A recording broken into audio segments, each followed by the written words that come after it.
Hello दोस्तों, आपको क्या लगता है भारत की अर्थव्यवस्था के लिए कौन सी व्यवस्था सही है, सरकारीकरण या निजीकरण? क्योंकि कई लोगों का मानना है कि सरकारीकरण में कर्मचारियों को अच्छी वेतन, अच्छी सुविधाएं मिलती है और साथ ही सरकार का नियंत्रण होने के कारण इसमें वस्तुओं और सर्विस की गुणवत्ता अच्छी होती है। लेकिन इसके विपरीत कई लोगों का मानना है कि सरकारीकरण में कर्मचारियों की अच्छी सुविधाओं के साथ साथ काम की सुरक्षा होने के कारण वो आलसी हो जाते हैं और सही से काम नहीं करते हैं, जिसके कारण अन्य लोगों तथा सरकार को भी नुकसान उठाना पड़ता है।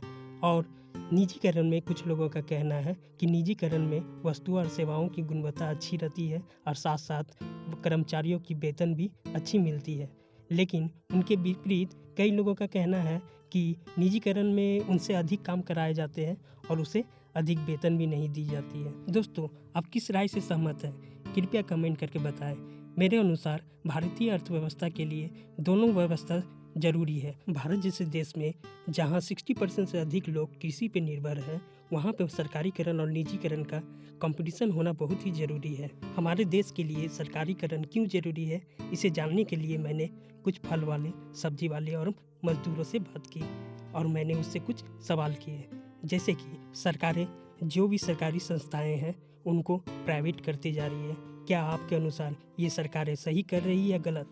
तो उनका जवाब क्या हो सकता है, हमें लगता है आपको पता है। उनका कहना था कि सरकारें अच्छी काम कर रही है, जितने भी सरकारीकरण है उसे प्राइवेट कर दे रहे हैं, क्योंकि उनका कहना था कि जितने भी सरकारी लोग अच्छी तरह से काम नहीं करते हैं और उनका नुकसान किया जाता है। वो बैठे बैठे काम करते हैं और लोगों को तकलीफ़ें पहुंचाती हैं, उनका ये कहना था।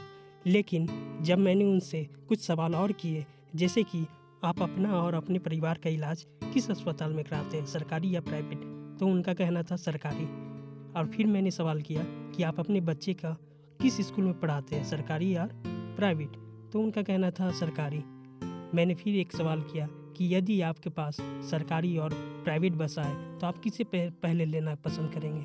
तो उनका कहना था सरकारी। मेरा अगला सवाल था कि क्या आपके पास सरकारी कर्मचारी आपके पास फल या सब्जी खरीदने आते हैं? तो उनका कहना था हाँ, सरकारी कर्मचारी तो बहुत सारे आते हैं। मैंने कहा कितने का वो सब्जी या फल ले जाते हैं? तो उन्होंने कहा 100, 200, 500 और कोई तो 1000 के भी ले जाते हैं, क्योंकि उसके पास अधिक पैसे होते हैं इसलिए अधिक खाते हैं।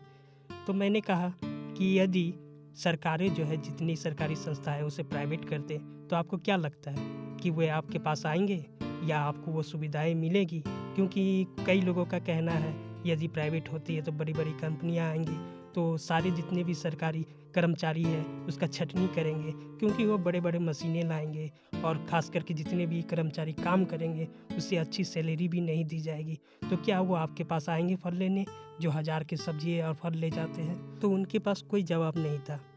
तो मेरा मकसद उनका सम्मान घटाना नहीं था, मैं सिर्फ ये बताना चाहता था कि सरकारीकरण गरीब लोगों के लिए कितना ही ज़रूरी है। जहाँ 70% से अधिक लोग गरीब परिवार तथा मिडिल क्लास फैमिली से आते हैं, वहाँ सरकारीकरण का होना बहुत ही ज़रूरी है। दूसरी तरफ भारतीय अर्थव्यवस्था के लिए प्राइवेटाइजेशन का भी होना उतना ही ज़रूरी है, क्योंकि यदि प्राइवेट कंपनियां यदि नहीं आती है तो कंपटीशन ही नहीं रहेगी। यहाँ पे मैं एक उदाहरण देके समझाना चाहूँगा। जब भारत में टेलीकॉम सेक्टर आए तो उस समय BSNL ही एक कंपनी थी जो टेलीकॉम सर्विसेज प्रोवाइड कर रही थी। उस समय ये आम लोगों के लिए या गरीब लोगों के लिए टेलीफोन सुविधा लेना बहुत ही महंगा होता था। उसके बाद रिलायंस कंपनी आए और उन दोनों के बीच कंपटीशन हुई, जिससे दरें सस्ती होती चली गई। उसके बाद धीरे धीरे कई कंपनियां जैसे वोडाफोन आइडिया और एयरटेल आए और दरें और सस्ती होती गई, जिसके कारण आज डाटा पैक और कॉल सर्विस इंडिया का सबसे सस्ता है। यदि भारत को तेजी से विकास करना है तो भारत में प्राइवेटाइजेशन का होना बहुत ही ज़रूरी है। इसके लिए इनके बीच कंपटीशन होना ज़रूरी है। इसके लिए आपको सरकारी संस्थाएं या सरकारी यूनिट को बेचना हमें लगता है सही निर्णय नहीं होता है। इसके लिए आपको नई नई कंपनियां लानी होगी, नई व्यवस्था बनानी होगी और तब जाके भारत का विकास हो सकता है।